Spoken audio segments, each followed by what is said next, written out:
Welcome to another episode of Power Athlete Radio. I'm John Wellborn, CEO of Power Athlete, and I'm joined by Mr. Chris McQuilkin. Hello. Hey. And we got a special guest. We do have a special guest. I enjoy the athlete podcast that we get to do. I do like the athlete podcast over the, I guess you could say, those who can do, those who can't coach. So I appreciate talking to people that can do shit. No, it's those that can't teach and those that can't teach coach. Is that like a trainer? No, a PE coach. No, animals have trainers, humans have coaches. So enough of this banter. This is going into strange places. Dude, we have a pretty epic guest. I'll tell you this, until Tex forwarded me the links and was like, hey, check this out, I had never even dreamt of something as dangerous and just all out like exciting as what we saw with little ice cross. Yeah, ice cross. Jack, you're insane. He's not insane. It just looks like something that your buddies are like, hey, let's find a bobsled park, let's put on some hockey skates, and let's just fucking roll. I have so many questions, Jax. Why don't we're going to hand it off to you to introduce yourself, and then we'll get behind the sport, and then you seeking adventure and talk some training. Right on. First off, thanks for having me, guys. And my name's Jack Schram, and I am an ice cross downhill athlete on Team USA. And I've been competing for about 6 or 7 years in the sport. Before that, played ice hockey my whole life. And excited to be on the podcast and reach a little bit bigger audience here with the sport and share with you guys what we got going on and some awesome clips for you guys. If people have never heard of this sport, can you describe it and kind of give us some background on how it got started, how long it's been around, and just basically like it didn't really look like there were any rules, so just kind of leave that part alone. Yeah, right on. Ice cross is a 4-man race downhill on ice skates. Some of the ways we describe it is like essentially think of like a motocross track, except it's downhill. It's on ice skates, and you have 4 men racing downhill. The first 2 over the finish line get to advance into the next round in a bracket style format. And this sport, we are 20 years young, and it was the history of the sport. It was invented by some guys in Austria over at Red Bull, and the story goes there's a couple guys that were just like drunk on a like after the bar on like a hill of ice and snow, and I think they're just like bombing it on their feet trying to slide down, and I think they just went, wouldn't this be awesome if this was a sport? And that's kind of how it got birthed, and then it eventually evolved from there, and evolved from maybe just a couple of races per year into a World Championship Tour event that we have every winter from December to March. So if you're on Team USA, are you from the United States, or where are you from originally? I was actually born in Toronto, Canada, but I'm an American born abroad. And as soon as you can walk up in Canada, you pretty much put skates on your feet. So I got kind of baptism by fire into ice hockey, fell in love with that. I moved to the United States when I was 5 years old, been here ever since. But now you're based out of Bali? Yeah, more or less. Like, I've been in Bali 15 months now, and I came over here. I was planning on being over here a week, maybe 2 weeks at the most, just to hang out and surf after my season ended, and then COVID really started hitting, and I was kind of like, I kind of like it over here, and everyone was like, do not go to Bali. And then when I got to Bali, everyone's like, do not stay in Bali. You need to come home. And I'm like, what's it like over there? They're like, we're all kind of trapped in our apartments. It's kind of cold. And I'm like, I'm going to roll the dice here and, see what happens. And then a week turned into a month, turned into a year. And Next thing you know, you're living in Bali. next thing I know, I'm living in Bali. Yeah. So is the that's how plan that now? But how do you train? Like, I mean, obviously there's no ice skating rinks or no place for you to necessarily practice. So is it like rollerblades or just fucking down? I'm just going to jump on a big wave and try to surf my ass off and lift some weights. Well, actually, there is an ice rink here in Bali. There's one ice rink, and I couldn't believe it. I didn't know there was an ice rink here until I got here, and I started asking around. Um, I actually when I came over here, I was in Europe for the last leg of the European leg of the tour, and I just left my equipment in Latvia at one of the guys I was competing with on the Latvian team, and I was over here, and I found out there's an ice rink, and I was like, shit. I went over there and checked it. I was like, sure, shit, there's an ice rink here. They actually did it kind of smart. They put it on the second floor of an already air conditioned mall. So the ice, it was real ice. And I skated over here on a pair of rental skates, and I was like, I got to get my skates over here. And then I ended up meeting this girl from Latvia over here in Bali, and she saw me post that I was at this ice rink, and she goes, "Oh, that's awesome! I haven't ice skated in a while. I'd love to." And I was like, "Yeah, I'd love. I wish I had my gear here, but it's still in your country in Latvia." And she was like, "Oh, well, I've got a friend that's coming over to Bali in a couple of weeks. Maybe he can bring your equipment for you." And I was like, "What?" And so my equipment pretty much magically just appeared here in Bali when I came. So I've had it, and I've been able to train on the ice here. And we also do a lot of the summer training is on rollerblades at skate parks to simulate transitions and jumps, air control, and all that. So I think that's kind of been the recipe for most of the guys, is training on rollerblades at skate parks during the summer, and then playing as much ice hockey and just being on the ice as much as possible as well. I've seen Tex rollerblading at Zilpner Park. That's right, but we're flat, we're level, Yeah. and I'm part of this little rollerblade gang. Isn't that when you macrameed some jean shorts and we're kind of skating around? We all do that. It's a team, it's a gang, a little rollerblade gang. Yeah, with macrame jean shorts. Well, we got rival bicycle gangs. But, dude, how do you simulate contact? Do you actually get in some mock hockey, some intramurals, or is that just trial by fire once you get back to trial runs? This is something that there isn't, you can't really simulate, is I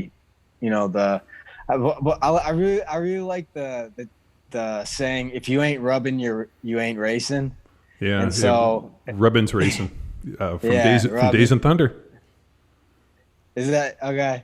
Yeah. So if you're not training with guys and simulating tracks and simulating the racing, it's kind of hard to do that. I mean, we all play ice hockey and stuff like that in men's leagues or whatever, and there's kind of minor contact there, and I think it's a misconception in our sport that we're allowed to make contact.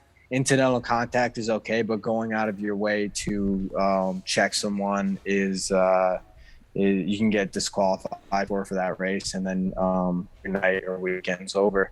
But it's also not advantageous for you to make contact with another rider, because when you make contact with the other rider, it slows the two of you down, and the other two have the opportunity to pass. So yeah, that's that. But I mean, there's also some really great training facilities that I like to train at before my season starts. My favorite one is in San Diego at this place called Claremont Skate Park. They actually modeled this track or these ramps off of our sport. And they call it a skater cross track. And it's got it's got a pretty much an entire track with a drop, turns, and like pretty big, like I think 15-foot gaps and stuff like that on some of the jumps. So damn. Is so like what's the longevity factor? Like like you get into it fairly young. Are guys like kind of washed out in their 20s? I mean, is it like you have a very small window, or is it the fact that the older you get, the more technical you get, and the better you are at it? Actually, the average age is pretty. Actually, one of the guys did this for the men and the women and the juniors for the average age, and the average age is a lot older than you think. But we have different divisions. We have a junior division, which is up until I think it's 20 years old, or maybe even 21. And then yeah, I mean, I guess it just depends. I mean, I'm 34 years old, and I get stronger and faster every year, and everyone's like, "Oh, you're still racing." So like, why would I quit if I'm still getting better every year? But yeah, I mean, the more you do it, the more efficient you get, and the better you are at it, the less risky it is, obviously. But it's for the survival of the sport, we're trying to get as many people as involved as young as we can. We do this thing called Kids Cross for at every race, where we try to get just like at any age of kids that go down the track and get some get experience on the track. But it's like it's if guys are still playing hockey, it's kind of a tough sell. Like we've talked to like hockey players and then guys that have had some success on the track. Like, hey, do you want to compete this winter? And they're like, my coach is not going to let me like compete. Like they're it's the same season as ice hockey. So, kind of dealing with that. But yeah, it's just kind of all over the board. There's guys older than me, there's guys younger than me, and I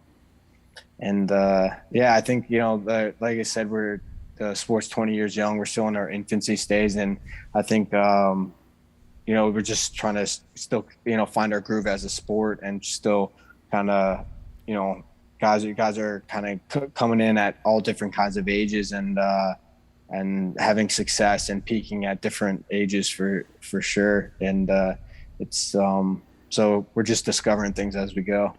So as the season starts, and you said it follows the hockey season, is there like a series of tracks set up? United States, Europe, Canada, wherever. Like, how does the flow necessarily of the season? And then is it like a race a week, 2 a week? How does that all flow?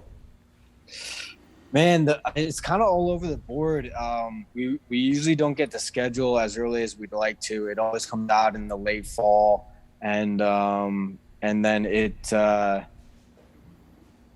all the races are international, and we're kind of at the mercy of like wherever the event scheduled, and also weather.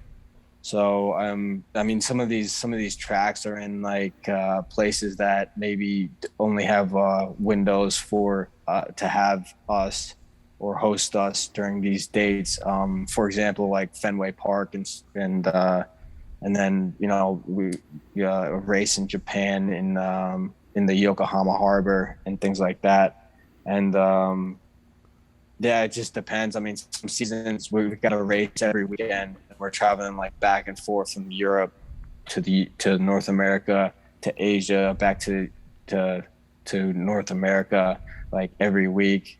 Sometimes it gets pretty exhausting, and navigating a jet lag gets pretty tough. When did Red Bull pick up the sport and bring it into its fold? Red Bull more or less invented the sport about 20 years ago, and they've just been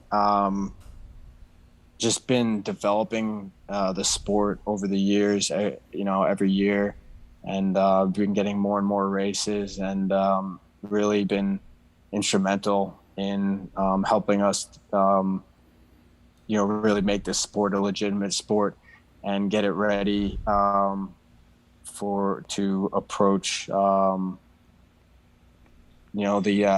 Olympics, to try to get it as an Olympic Winter Olympic sport and all that. So yeah. So Red Bull owns it, and then there's what, sponsors? So you guys win purses, or there's some prize money for every race? So yeah, historically, the birth of the sport and the birth of the league was essentially called Red Bull Crashed Ice, and about 2 years ago they ended up changing the name to a more appropriate name, Red Bull Ice Cross. And sorry, what was the rest of the question? Oh no, I'm just curious about sponsorship, like how it works. I mean, are there sponsors? Is Red Bull the major sponsor? And then is there some form of prize money or purses, or how does that all work? Yeah. So Red Bull more or less like owns it, and then they've got a network that gets sponsors for the events to help put on the events and stuff like that, and then we have prize money for all the races. The better you do in the races, the more prize money you get, and there's also some other stuff that comes with it. The better you do. And the more perks you're gonna get, in a sense. It's like mini Red Bull fridges in your house. I mean, how much like cases of Red Bull? Yeah, how much Red Bull do you consume, Jack? Well, I was going to say they probably have Red Bull as a currency in Bali. You can probably trade like 12 Red Bulls for a surfboard or rent. Or I just pay for my rent in Red Bulls. I think they did that one time. They had this like challenge where they took like all of these kids' money and they gave them a bunch of Red Bull, and they made them travel like the world using only Red Bull as currency or something like that. But I'm definitely not the biggest consumer of Red Bull. I think if I had to guess, it's usually the Finnish guys on tour that are drinking the most. For some reason, the Finns just like love this thing. I remember one time the Swedes, anybody in Northern Europe, like if you go to Copenhagen, Sweden, any of those countries, fucking Red Bull. Red Bull vodka. Oh, God, I can't drink Red Bull vodkas. Man. Or Jaeger bombs. Yeah, Jack, you were about to drop a story of a Finn on Red Bull. Oh, yeah, there's just one of my buddies on Team Finland. His name's Antti Tolvanen, and yeah, I remember like one of the first years. This guy picked me up from the airport. I had to be picked up, and like I opened the the back door of his rental car to like put my stuff in, and there must have been like at least like 2 cases of like empty Red Bull cans in his back, and I'm just like. I look at him, I'm like, dude, like, how long have you had this rental car for? And like, he's just been crushing like Red Bulls and like throwing them in the back. So he had like tons of empty Red Bull cans and like empty boxes of raisins. I don't really know what the raisins were for, but seems like I don't know if I'm getting in a car. It's got a bunch of crushed Red Bull cans and a whole bunch of raisins. I'm like, this is gonna get weird. I don't know if I'm getting in this one. You're getting in. Yeah, this is gonna be a great time. I just pulled up Red Bull's list of extreme sports. This is pretty obscure. Dude, the one that I like, or there's 2 that I like. It's the one that you have to run up the downhill. It's like the sprint uphill, like the downhill mountain. I think it's in Switzerland. So they have a deal where like normally like the skiers that go for distance, like the Eddie the Eagle. In the summer they have a race where you run up it, fall down, and then they have another one where you run down like a steep grassy hill and try to keep your balance. And these dudes just fucking get like absolute yard sale, like just fucking exploding on this thing. Yeah, here's some examples they provide. Volcano boarding. Basically sitting on your butt and you ride a board down a volcano hill. They have it in Nicaragua.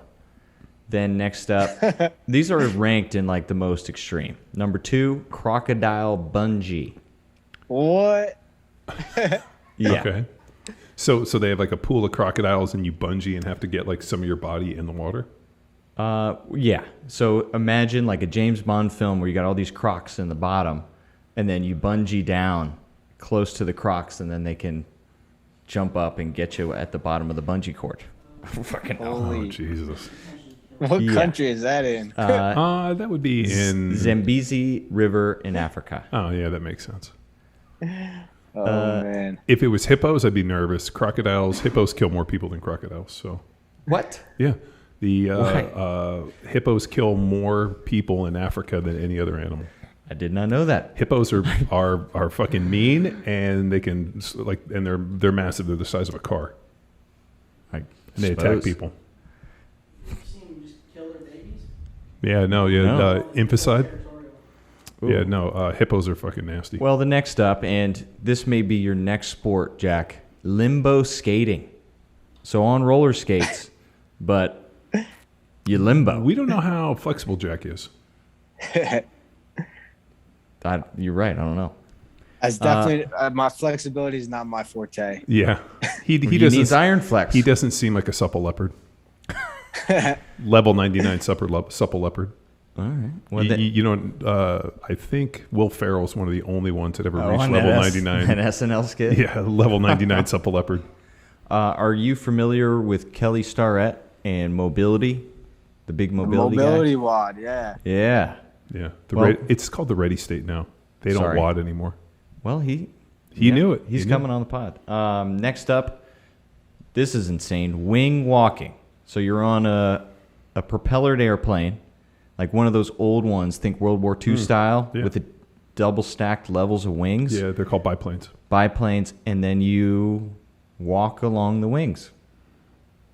I don't know. Sounds badass. I'll try yeah. it. Where I'm out. is like ice cross in this? We're getting there, dude. It's down at the bottom of the list. This is the list of most extremes. So And ice cross is it's pretty weak, dude. for sissies. But then air kicking, unusual. It's a human catapult. So this is in water. They shoot you into water. You just line up in the catapult. It's like a human cannonball, but a catapult. I guess you do flips and YOLO and yell stupid stuff while you're flying in the air. Maybe it's for distance. I don't know. nobody knows. Just more Red Bull. And then mountain unicycling. So downhill, Holy like shit. mountain biking, but on a unicycle. anything shit. on it, anything on a unicycle is just dangerous. Have you ever seen people that are really good on unicycles? I've seen people literally ride them to the point where I was like, I can't believe this dude's riding this thing. This is easy. The only thing I know is you can't get a DUI on a unicycle, but you can get it on a bike because it's got to be 2 wheels. Wow. That's, So that's do you think facts right that, there. now I feel like we got to find somebody that unicycles and get them drunk just to see if they can actually handle it. I bet they can. Totally. Yeah, they just can't do as many tricks. Power balking. I'm not sure what this is. Imagine you remember that sprinter from South Africa with the metal legs. Yeah. Yeah, the guy that killed his girlfriend. Yeah, but these people are able-bodied, so they're full body, but then they have those legs, and then you race with those. So that's called power balking. Shit. I don't know. And extreme dinghy racing. Dinghy racing. Something delightfully trashy about extreme dinghy. It's like a swampy budget and extreme jet boating. So, yeah, this jet is based. boating. Shit. Yeah, based in South Australia. So you're racing dinghies, like little Tommy Boy boats. There was a dude years ago that followed CrossFit football that was a ski boater. And so, like, I was thinking like surf skis, like kind of like big, like Doyle's. They used to call them surfboards. And then the guy sent me video, and it was more like a wooden boat with like 8 dudes in it with oars, and they were surfing these fucking waves in a race. It was by far, I'm like, first of all, this is a sport, and how the fuck, like, it blew my mind to see this video. And at that point, I was like, all right. And then the guy was like, oh, I love your training. It gets us in shape for this. I'm like, what, not dying? Yeah, Pretty much. basically. Then highlining. It is balance. You know this thing. People do it in parks. You know, you set up a balance slack line. Slack line. but it's really high. Like between two buildings of the Grand Canyon? The video here they have between mountains, and then it's all style points, Michael Jackson-esque moonwalks, throwing and catching frisbees. So this is all written in the description. Where to do it? Italy is where they list. How does Red Bull come up with all this stuff? And then more importantly, number 10, do they really sell that many Red Bulls that they can just have ridiculous amounts of sports? It's all social media. And number 10, ice cross. You guys are the 10th most extreme sport Red Bull has. We made the list. For uniforms, you guys wearing like standard hockey attire, or can you go like Road Warrior and have spikes? Oh, damn. Because that's what I was thinking. Like WWE style? Like not what, real spikes. But like what if you could have spikes or like metal gloves or, like knights, like body armor? Well, for show. Yeah, just to go faster. Just to go, I don't know, it might sounds like it might create a little bit more wind drag. So, are you guys in hockey attire, or like what do you guys, or are you guys stripped down and like, hey, I'm going for speed, and if I fall, I fall? Yeah, I mean, it's more or less like in full hockey gear, but guys have realized that, the less pads you wear, the less drag you're going to have. So there's always a trade-off, and the more mobility you're going to have. So there's always a trade-off between protection and mobility and speed. And it's just, I think everyone's just always flirting with like how much like pads they can take off without crossing that line too much. Because when you cross the line, you feel it pretty quick. We've seen guys that you might show up with like usual hockey pads, and then the next season or maybe a couple of races later, they got the more of like a motocross pads and stuff like that. But I mean, like I've had a couple moments where like the pads that I was wearing just weren't working. I had some just hockey shin guards and landed on my knee, and the shin guard completely like exploded. And I was like, I think I need to rethink this one. But it's just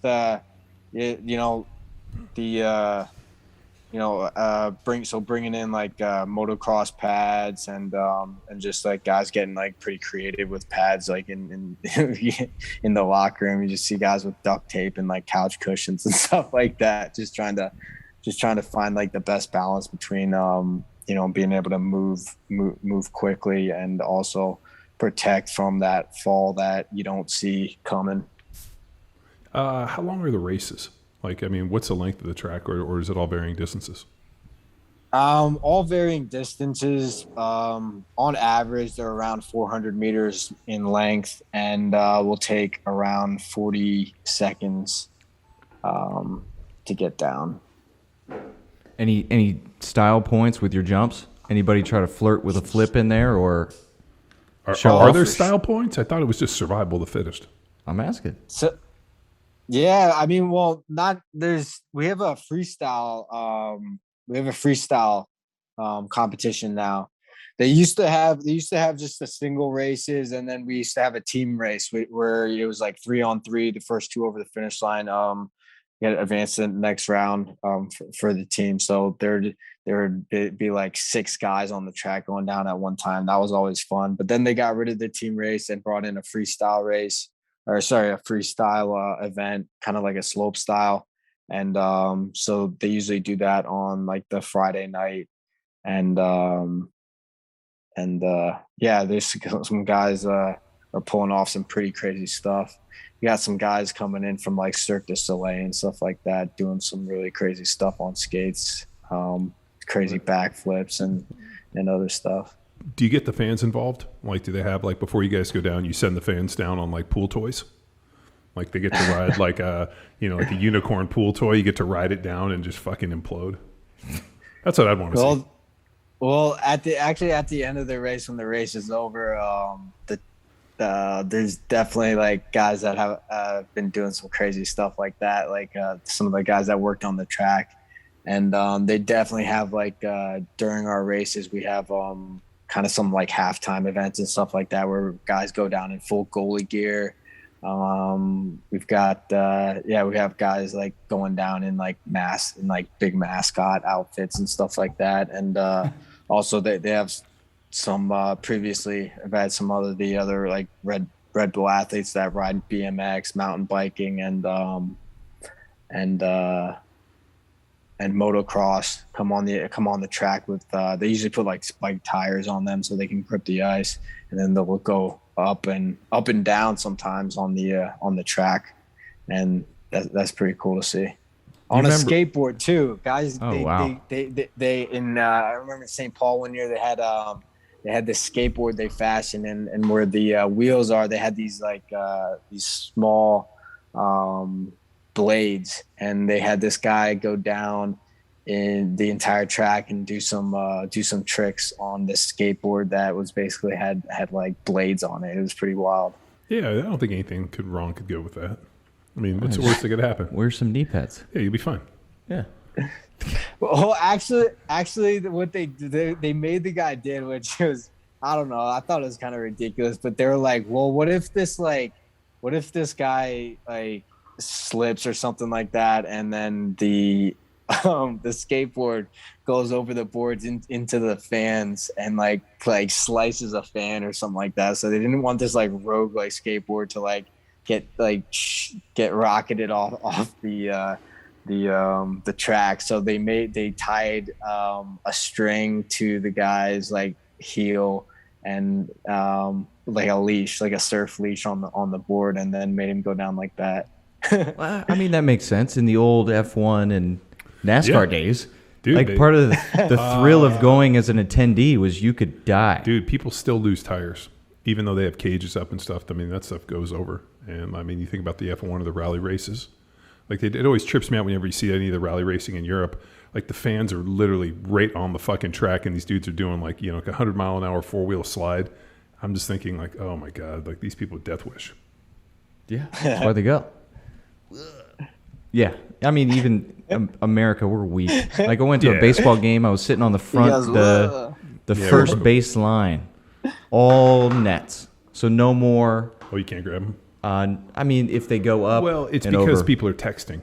Like I love the pictures of like the people at the game texting, and the ball just like destroys them. You're like, well, don't text her anything. Well, yeah.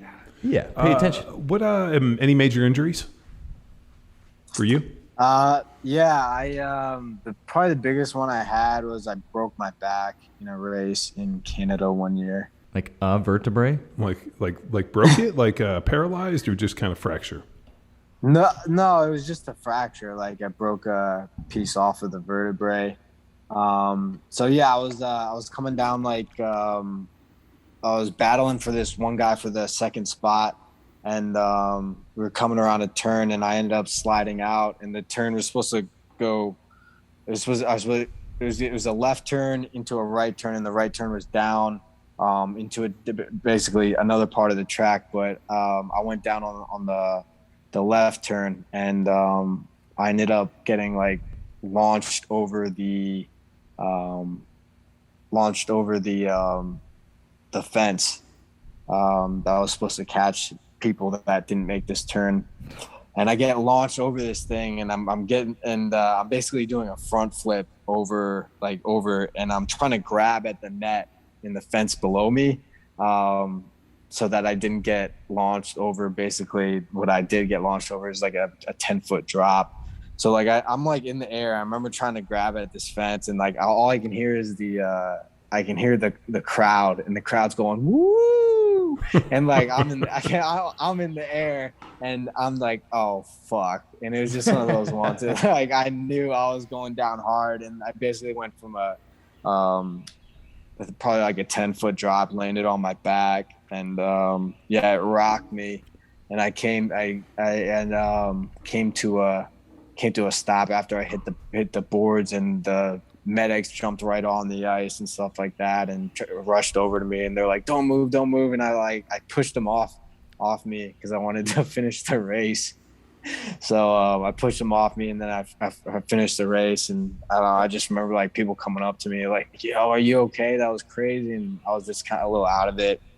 But I was like, whatever. And I ended up going out that night, and my buddies convinced me to just go to the after party. So we went out partying like all night, and lots of Red Bulls. yeah, and yeah, it hurt, but like I didn't really realize like what had happened. And then the next day when I woke up in the morning, I couldn't feel my fingers and toes, and I was like, oh shit, like something's not right. So yeah, I just like I called my one buddy up, and I'm like, yo, listen, like we were in Montreal at the time. I was like, I think something's wrong with my back. I don't have insurance up here. You gotta like just drive me over the border and drop me off at the nearest drop me off at the nearest ER. So they drove me over the border and dropped me off at the ER. And my mom was over in Jersey. She drove up to get me, and then the guy they gave me like x-rays or whatever, and they were about to release me, and the guy I don't think they saw it or something on the thing, and the guy's like, well, let me just check you out one more time before you leave. And then he like realized that like, oh shit, something's wrong.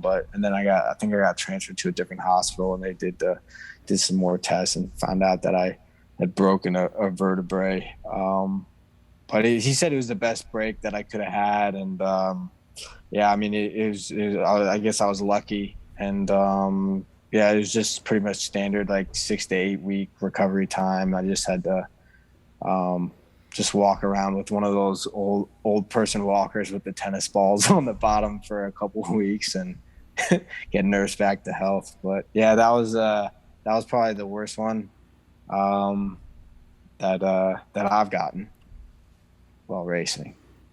Damn. Anybody die? Any deaths? And anything gnarly ever happened to anybody within the last 20 years? No deaths, knock on wood, thank God. But yeah, dude, I've seen some wild stuff, and yeah, there's some people that get really pushed to their limits at some of these races, and I've seen just some like really, really heavy injuries, and like you name it, like I've seen it, like broken bones, some guys getting sliced with skates and stuff like that pretty deep. And we just actually posted a video on me and a bunch of the guys are collaborating on this Instagram page called Ice Cross TV, and it's just basically all the like behind the scenes and footage that like Red Bull and stuff can't really post. And there's won't, you'll never see it. It's just like all the stuff that doesn't get the eyes and the ears it needs to. Just like, so yeah, we just posted this one video, and it was these we were in Austria for this race, and this one of the guys from the Russian team went down and just took like a fucking horrible spill, and like he had the hockey cage on, and like his hockey cage is covered with snow, like straight up like waffle iron status, and he popped his shoulder out of his socket. Ooh. And his other buddy from his team is popping it back in his socket just right next to the track, so that he can go up and take another run down the track. So this is like stuff that is pretty common. You see, I had one buddy who popped his shoulder out 3 times in the same race, yeah, we've seen just like people get pulled off in stretchers, and wheeled out in wheelchairs. They got this thing called we call it the cherry picker. And it's just basically a big crane. If you get hurt on the ice and like so bad that they can't even take off, you just like comes on like it's a crane. It's like when you go to the arcades and they have that thing that drops and you get the toys, and it's like the claw. The claw might drop you. You might get it. Yeah, that's awesome. Yeah. So yeah, you see just like a lot of broken bones, broken, a lot of just like torn everything, and it's just you'll see a guy at on the at one of the races, and then you won't see him at the next one, and you're like, oh, what happened to him? They're like, oh, he's out for the season, blah blah, like shoulder surgery and concussions and people getting knocked unconscious and all kinds of crazy stuff. So So since you're in Bali, I mean, obviously you said they have an ice skating rink, but what does your training look like? I mean, is it ground based? Is it surfing? Like, I'm just wondering, because I would think probably surfing some big waves would probably be a great kind of cross training, balance, agility. Get smashed and get pulled underneath and have to hold your breath. I mean, that's got to be a pretty good carryover. What I really like about surfing in the off season is actually it really helps balance out my body, and because it's all of the opposite. It works all the opposite muscles that I'm not working just as a hockey player or a skater. So I mean, I'm in spinal flexion a lot when I'm skating, and so this is a lot of spinal extension and also internal rotation of the hips that you have to have when surfing. You got to keep your legs together. And when I'm skating, I have a lot of just a lot of external rotation for the hockey stride. So that's why I like that. I mean, I don't know like how much else it benefits me. I mean, definitely like the balance and stuff like that of surfing, and but a lot of my training, I really like doing weight training and power and speed training and all that. And actually this past summer, I kind of switched it up. I joined this gym over here called Nirvana Strength, and it really had kind of been the missing link to my athleticism. Is like a lot of this the stuff we do at the gymnastic strength gym is really challenging my end ranges, and just making my joints and my body, just working on just moving my body instead of just moving weights. But previously, like when I'm actually going back home on July 13th, and I'm going to be linking back up with my my coaches over there. Over there, I'm training at DeFranco's gym. And a lot of that is focused on just like sports performance and things like that. And I also have a skating coach over there. So, I mean, usually in the off season, at the beginning of the off seasons, I'm doing a lot of like heavier weight training, and then more, towards the season, more sports specific stuff and working more on power and speed. But I'm always like really open-minded, and I'm always trying to experiment and find out different ways to really improve my performance. And a lot of that for me now is just really focusing on like my weaknesses and stuff like that, because I can really get caught up in just going to the gym and doing exercises that I like, and avoiding the stuff that I really need to. But I've been following you guys over at your gym over there on Instagram and stuff like that. I like seeing a lot of what you guys do over there. Cool. Thank you. Yeah, we're having fun finding similar perspective and finding things people can't do, and then empowering them to do it, because that costs them on the field or the court. Sure. And the rink, the racetrack? I think it's the track, the ice track. I think it'd be funny if they did like a little mixed modal, like he's on skates and a dude's on a motorcycle.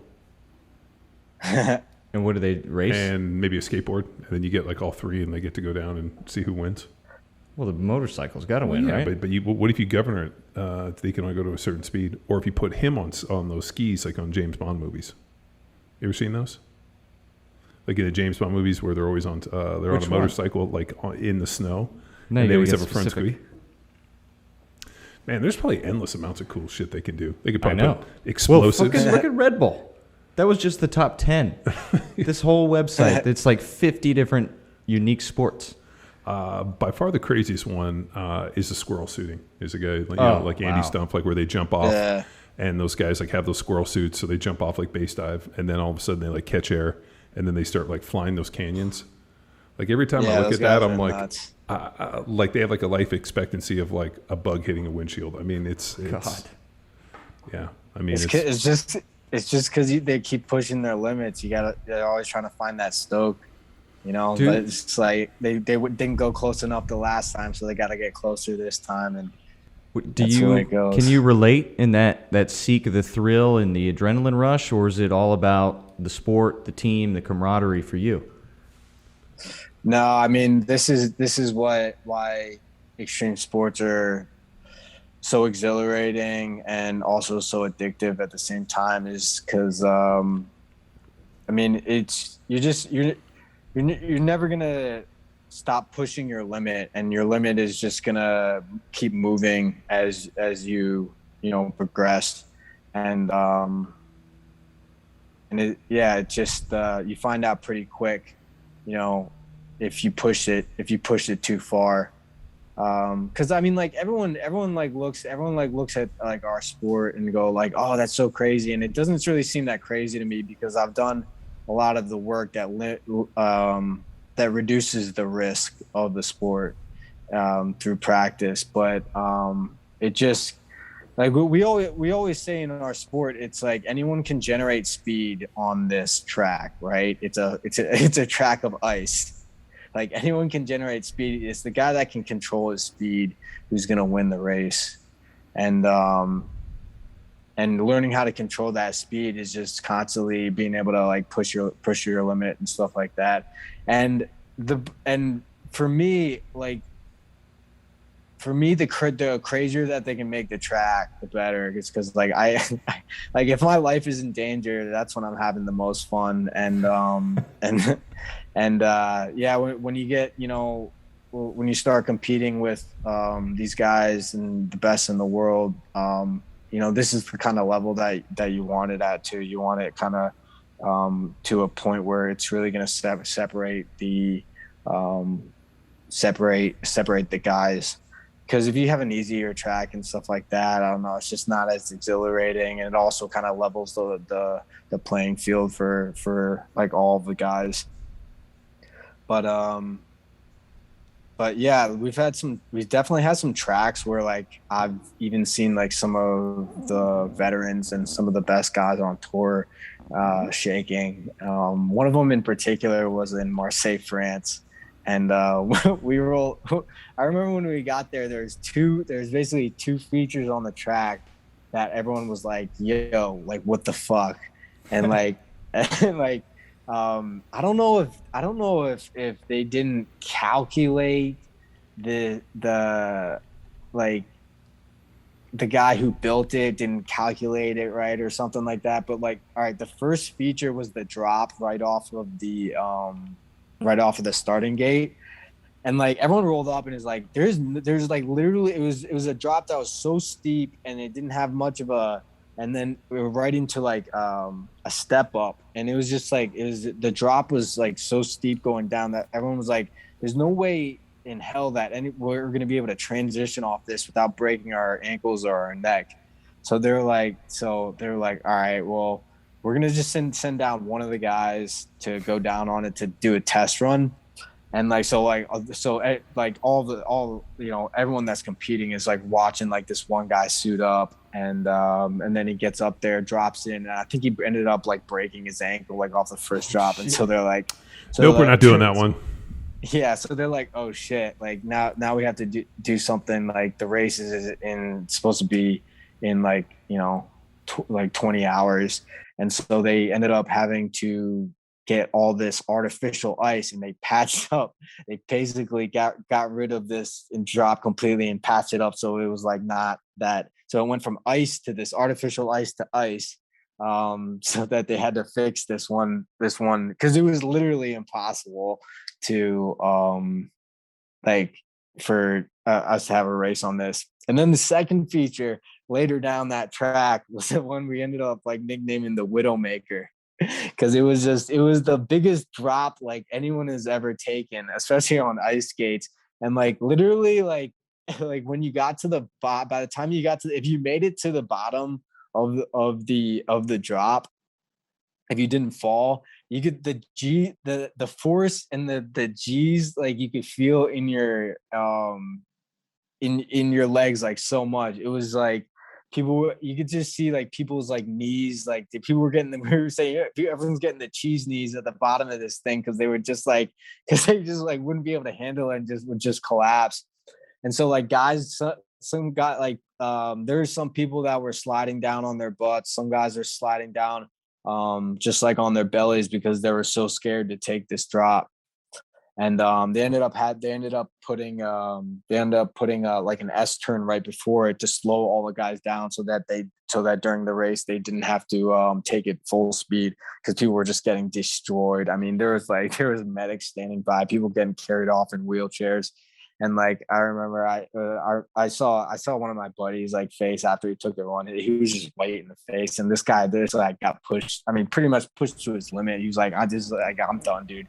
I'm done with it. I'm not racing anymore. He's like white in the face, but his teammate ended up talking him back into racing, and I think he's glad he did. But like, yeah, just like there's moments like that where you just kind of realize that. This sport is a lot of fun, and part of the fun is that of this element that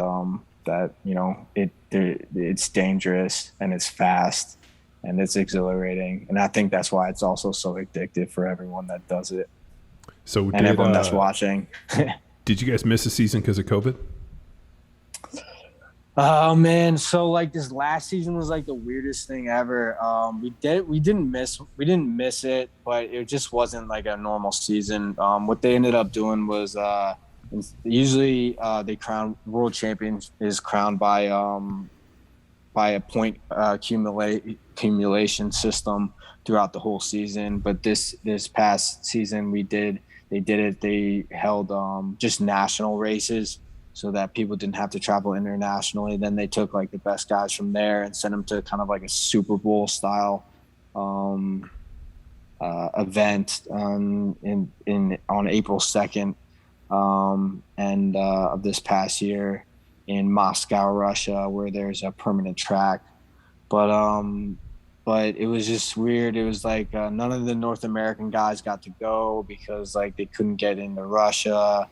And I don't know, it was just kind of like a weird season where they still had a world champion and still have a world championship, but they also froze all the world rankings from the season before. And I think they just did something to keep everything going and keep everything moving. And it wasn't much of a season last year. And last I ended up just not leaving Bali and just stayed here. And this was the first season that I didn't compete in about 7 seasons. So what do you do in Bali? Do you just train? Do you work? Like I've never been to Bali, so I don't necessarily know what the culture. I mean, I know what the culture's like. I'm just wondering, like, what's the daily situation? I mean, the beach from. Leonardo DiCaprio, on yeah. the beach, yeah, like that. That was Thailand, but that's a great movie. Yeah, it's cool. It's cool here. I like it a lot over here in Bali. My gym's right near me, and I'm right near the beach too. So yeah, I work out and I train every day, and working on building my company, Rooted Athlete. We've got best CBD products in the world, and I work pretty much work remotely and stuff like that. So Tex, did you get the product I sent you? Not yet, so still waiting. I know. For real? How long does it take to get from Bali? Is it made in Bali, or no? Where do you source it from? No, it's made in America. But we've had some issues with shipping for COVID, and I had it shipped about a month ago, so it should have arrived already. I'll check. I'll double check, and I'll make sure you guys get some. we got Tex we the got that. suppositories. Is it? Yeah, the CBD suppositories. Yeah, that's what the C stands for, right? Suppository. I don't know how to spell It it. begins with an S. Suppository butt I was gonna say drugs. The can. Oh shit.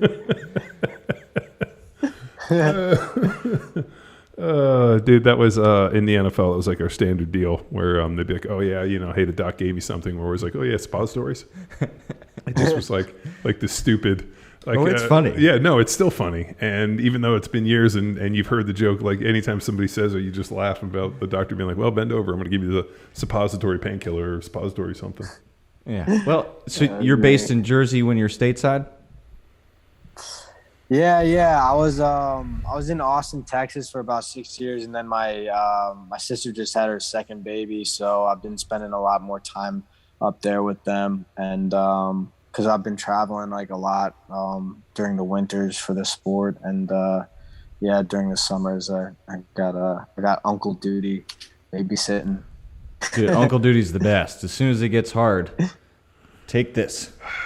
You just need to sack up and have some kids. Yeah, Sack up, is that like a ball pun? No, like you should just, the people are like, "Oh, this uncle thing." It's like watching somebody else's dog. Just get your own dog. Yeah, I love watching other People's dogs, you can just give them back. We're based west of Austin. What part of town were you living back when? Just right near downtown off of East Riverside. Right in the thick of it. Yeah, right in the war zone. Well, now it's war zone. Back then. No, now it's like everywhere in Austin's nice. Like I was I had to go down on 5th, like East Austin yesterday, and they even have some gentrification going on down there. Good for the city. Yeah, oh yeah. No, it's grown so much. Yeah. Yeah, I gotta stop by you guys' place next time when I'm around town. Texas, I see you guys doing some lacrosse over there. Yeah, I'm coaching in the community a little bit, but aim for middle school. I don't have to deal with the parents haven't got their claws into the coaches and the athletic programs. You make it sound like these parents are just like money grubbing, angry, victory wanting. All it takes is one bad parent to ruin a coach's experience, and then they take it into the years down the road. So getting in with the age groups before the parents even know what the hell that sport is. Is it? You think it's parents everywhere? Or you think it's just here in Texas? The parents are real overbearing. I mean, you grew up a hockey athlete, which is a unique culture in itself. You got to be. Dude, they have hockey parents. Have you ever heard like the hockey moms? That's what I want to. Yeah, that's like a stereotype. Did you have a hockey mom? Was she all about the sport, like trying to call the coach and say, "Why isn't Jack getting playing time?" I wouldn't say I had a hockey mom. My mom didn't really go to a lot of the games and stuff like that. I think she thought it was like too rough. She was always like talking about like how like rough it was like after the games. Like, and here you are. You're like, well, hold on, Mom. I got something more fucking insane other than hockey. She thought this was a pretty crazy sport too. But she's always been like really supportive of me, and just like whatever. As long as I'm liking what I'm doing, she was always supportive of it. But I remember one of the photographers caught this picture of her and my sister, I think, watching me like compete one time, and like her like fingernails are in her mouth and like the worries on her face. I wish I could dig that up, but no, I didn't. It didn't have a hockey mom. I had a hockey dad. He was there. He was mostly around for that, but I wouldn't say he was like the stereotypical hockey dad that was that some of my other teammates had. I remember some of them just had like these like crazy wild dads like screaming their heads off at in the stands at the rink, yelling at their refs, sometimes trying to come on the ice, getting in fights in the stands with other hockey dads and coaches. Dude, I've always been against it because, like obviously I haven't played, but when my daughter played basketball this year, as I was sitting on the sideline, their coach comes over and he's like, "Hey, can you come over and sit on the bench with us?" And I was like, "Yeah, sure." So I like kind of sat back and didn't really get involved. And then he asked me to sit on the bench, and like the girls are coming off and they're like, "What's going on?" And all of a sudden I'm like, "You guys are getting pushed around." And then all of a sudden I started, oh yeah, I started I was like, "You guys need to like, get your heads in." And like the coach is like, "Those are good pep talks." And then as they started getting more in, all of a sudden, like, the refs are blowing bad calls. So after I'm like, "Ref, I'm like, what's up?" You're like, "You're missing these big calls. Like, what's going on?" And then I'm like, in the back of my head, I'm like, "Holy shit, this is how it starts." Next thing you know, you're going to be like fucking just getting in there. And I'm like, "You just got to take a step back." I'm like, "Don't." And I even asked him, like, "Thanks for letting me sit on the bench, but I'll just be better over in the stands. I don't need to get involved." Well, for that, John, I need you to look out. You see that Yeti cup? Mm-hmm. Look out for other parents that get these big-ass Yetis and bring it to the games. And then they start to get louder and louder. And I know. Because they're boozing? I know they are. I am I'm not anti-booze by any means, but I am definitely anti-booze drinking at kids' sporting events. On a Sunday afternoon. Do you know why? Because, dude, like, nothing good comes of it. Because they're like, I don't want to have a few drinks and be like, "This fat asshole's about to get his ass beat." Like, there's no fucking way. There's this whole South Park on this. It is awesome. Yeah, that's just a bad deal. And then the problem is and as you've run into, like, when you play a sport, it's one thing, and then you have people that are over there fucking riding that have never played a fucking day in their lives. And you're looking at this dude and you're like, "Are you really sure you should be talking like this?" That's where I get sideways on that shit. And then next thing you know, they're coaching their kids from the sidelines and like yelling over the bench, and the coach is like, "Fuck off, I'm trying to coach." Oh. Well, my daughter and I would go out and we would work on, like, I put up a basketball hoop, and so we'd go out and play for like, I told her like no more than 20 to 30 minutes we would play, but we try to do it like twice a day. So I'm instead of like going out and like playing for like a few hours, I was like, "All right, the minute that you lose interest, we'll go back inside, do something else, and then we'll come back like 20 minutes later." So like I'm big on like short bursts. And so like you get out there and you put all this time in, and then she's out there just fucking throwing bricks up there. And I'm like, "God damn it." I'm like, "We've worked on this." Or like the ball handling drills and all these things, you just see her out there bricking. And like, I think she got nervous, and it was her first year. Yeah. And I was like, "You did great." But like inside, you're like, "Fuck, we worked on this." I'm like, "How come you can't carry this stuff over?" And I'm like, "Oh God, I'm such an asshole parent." Well, yeah, but like, like this is all the stuff going through my mind. But I'm like, I think you did amazing. Like, well, you can't. Like, my mom didn't know much about football. She just was like, "I think you look great in your uniform." That's what she'd always say. She's like, "I think you look great in your uniform out there." Oh, we got to finish with that positive. Yeah. Do you, Jack, when you see new guys out there, the first year guys, is there any like extra tension within them, and then they eventually loosen up, or those guys that are tense, they just fall out? I think when you talk to like any guys that have competed, like everyone says the same thing. Like, they thought that this sport was going to be a lot easier than it is, and I think, I had the same experience. I've been on ice skates since I was 2 years old, and I played ice hockey my whole life, and I consider myself a pretty good skater. And then I got out there, and it was just way different than I thought it would be. And I think the first thing I noticed is like the ice. The ice is just like probably before that, like the shittiest ice I've ever skated on was like just like on a pond hockey, and it just like tore up your blades and stuff like that. But like then you get on this thing, and this is like that times 10. So it's like the ice isn't that smooth. It's really jagged. There's holes everywhere, and then you're expected to, like the first time I'm on there is like they just like lined us up like sacrificial lambs going down this thing, like, "Okay, go." So give the people like an understanding on the construction. Like, it looks like they just put up walls and they kind of like build the track, and then they probably just flood it. Okay, yeah. So like they build this track out of scaffolding, and they usually have like a really big drop, which is like the one I was telling you about. Like the first drop's usually like 3 or 4 stories down like this, and then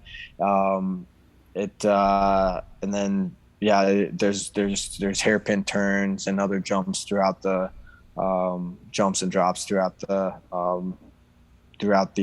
track. But the track is built out of scaffolding and like than wood basically. And then as soon as they build that, they put this this cooling system down, and it's just pretty much like these like rubber, this kind of like rubber sheet roll that they that has these coils in there that is attached to the cooling system, and then they flood that down with water. They turn the cooling system on, and then that freezes the ice.